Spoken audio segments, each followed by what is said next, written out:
Hey musical minds, my name is Eric Rinehart from Eric Rinehart Piano TV, and today I am going to be addressing a question from somebody who commented on one of my videos. Her name is Singing Sophie, so maybe first name Sophie, and today we're going to be talking about the pedals on the piano, and not only how to use them in the sense of what each one does, but also when to use them in certain situations and common mistakes that are used when using them. So we'll get into that just in a minute, but if you're interested in Skype piano lessons, you can email me or comment below at ericrinehartpiano@gmail.com.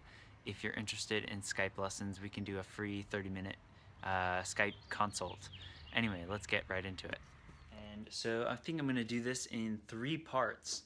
And so logically, because there are 3 pianos on most, or 3 pedals on most pianos.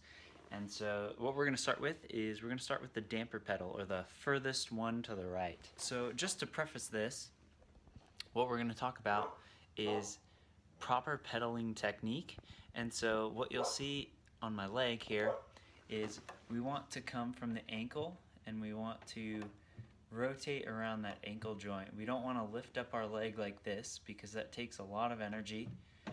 Something that one of my piano teachers taught me is that most people think of the damper pedal being either on or off. There's this masterclass that I took from, I think, Dan Glover in the Bay Area, and what he said is, imagine that there are 8 different levels of level 1, level 2, level 3, level 4, halfway, level 5, level 6, level 7, level 8, where you're all the way down. And what that will do is that'll change the sound a little bit. So here we have completely dry, as people like to call it, dry music, so where there's no pedal, or all the way down, which is wet. And you can hear the reverberance going on right now. But then say I put my pedal halfway down, so right there, you can hear that there's a little bit of reverberance. It's not completely dry.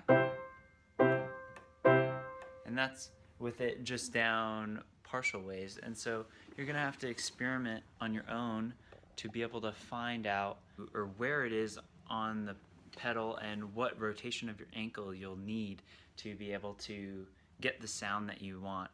And the thing to keep in mind with the damper pedal is that you're always aiming for clarity in your piano music.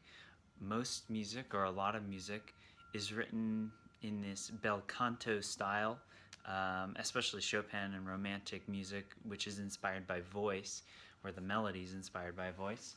And so you're always aiming to bring clarity for the listener to be able to easily hear what it is that they're supposed to be listening to. So if the melody in like the famous Chopin Nocturne,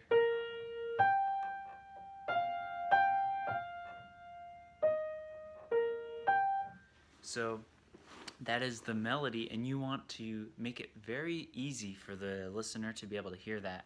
While the damper pedal is used to connect notes, we are sacrificing clarity when we're using it, so we really have to be careful not to let the sound get so muddled that we can't make out individual pitches. I'm going to explain where it's appropriate to change your pedal. So you always want to think, if you are changing harmony, and what does that mean? So say we're going from a C major chord to a G major chord. We would want to change the harmony, or change the pedal at that point, because we don't want to create this harmonic rub. So there's these 2 tones right here, the C and the B, which are on both chords. We want to avoid having that sound coming through, and if we hold down the pedal, we'll get that clash.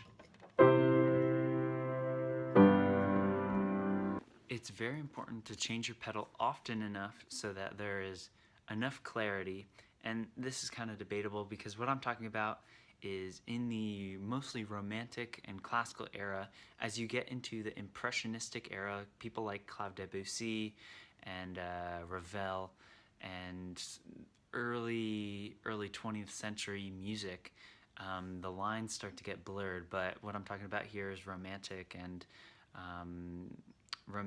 classical and Baroque, more specifically.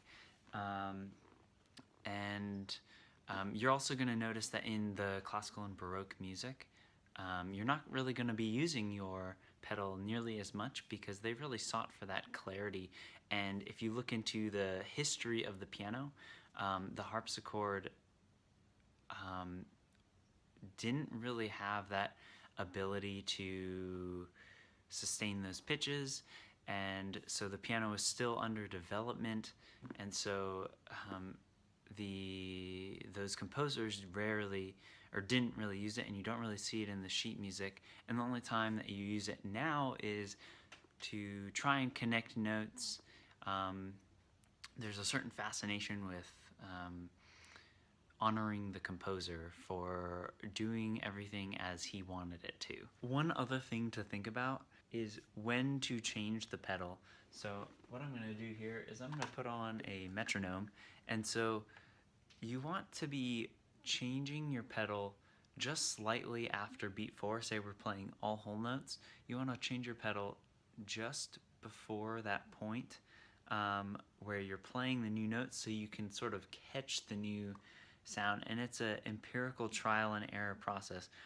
What you're really aiming to do is clear the sound, get rid of the previous chord's notes, and add the next chord's notes onto the dampers so that they sustain in the sound. So I'm going to try and demonstrate this here. So down, 2, 3, 4, change. So you see that I'm anticipating beat 1 of the next measure, and I'm trying to clear the sound, and that will greatly add clarity to your music, will prevent this rub that even if people who aren't literate in music, they can tell that dissonance does not sound good, and so they will tell on a subconscious level. One thing to keep in mind is that a lot of beginners tend to either overuse the pedal and not change it enough, or they'll change it too often. So say, for example, you have a C chord, and then you're going to a first inversion C chord. So the harmony is not changing. So there's no musical rub going on, and therefore it would be inappropriate to change the pedal at that point. Closing, the damper pedal is used to be able to connect sound, say if you have large jumps in your music, but you don't want to sacrifice the clarity of the music while overusing the pedal. I hope this has been helpful. My name is Eric Rinehart from Eric Rinehart Piano TV. I also host the Musical Minds podcast on iTunes. So wherever you're watching or listening, I hope you're enjoying this content. And again, you can reach out to me for a free Skype consult, a 30-minute free Skype consult lesson. Anyway, take care.